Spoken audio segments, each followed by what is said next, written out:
Okay, class, our next lesson is all about scientific investigation. At the end of the lesson, the student should be able to first define scientific investigation, second, identify the steps in scientific investigation, third, explain the importance of each step in solving problems. Last, apply the steps of scientific investigation in simple, real life situations.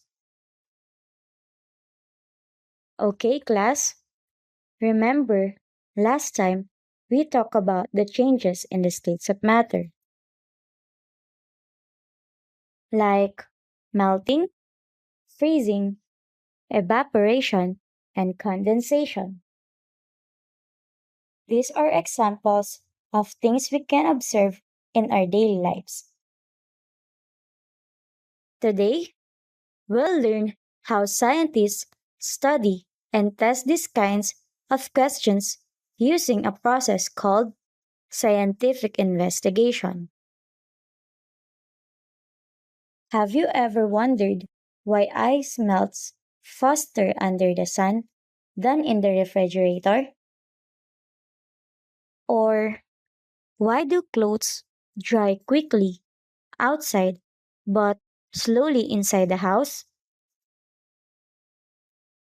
Today, we will learn those steps, and you will be a little scientist in our class.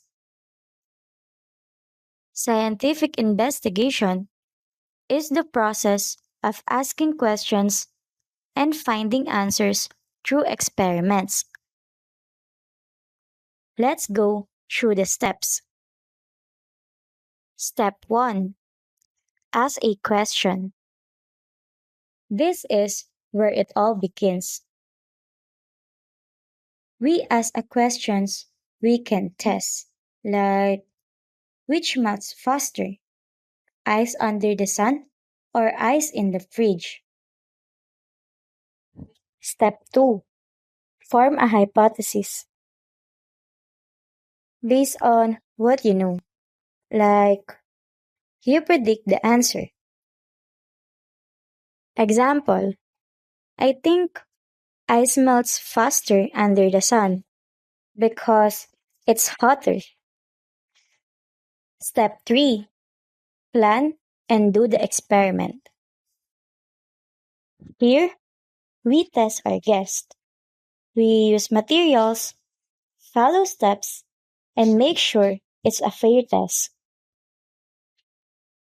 For this example, we place two ice cubes, one under the sun and one in the fridge, and observe what happens. Step 4. Collect and analyze data. When we do experiment, we don't just watch what happens. We record what we observe. Writing down our observation help us remember and makes our work more reliable. Always remember that data is important because it proves what really happened and support our conclusion. Our last step is draw a conclusion. Finally, we use the data we collected to answer our question. This step is called concluding. For example, if the ice under the sun melts faster than the one in the fridge, then our hypothesis was correct.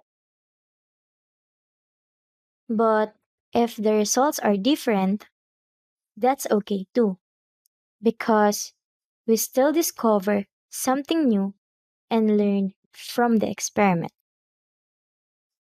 Now that we know the steps of scientific process, let's talk about why each step is important. First, asking a question gives us a focus. Making a hypothesis gives us a starting idea. Experimenting lets us test fairly. Collecting data help us see the real result. And lastly, concluding help us explain the answer. Okay, class, let's try one together. The question is, which dries faster? Wet clothes under the sun or inside the house? Great! Now, what would be our hypothesis? Then we test it. Hang one wet shirt inside and one outside. We observe, record, and make a conclusion. That's a scientific investigation in real life. Okay, class, think of one simple question in your daily life that you can test using scientific investigation. For example, which keeps water colder longer? A plastic bottle or a metal tumbler? Write down your own question and we will share answer later. Today, we learned that scientific investigation is a step-by-step way of finding answers. It helps us solve problems not just by guessing, but by testing and observing. Always remember, scientists are curious, and so are you. Keep asking questions and finding answer like a real scientist.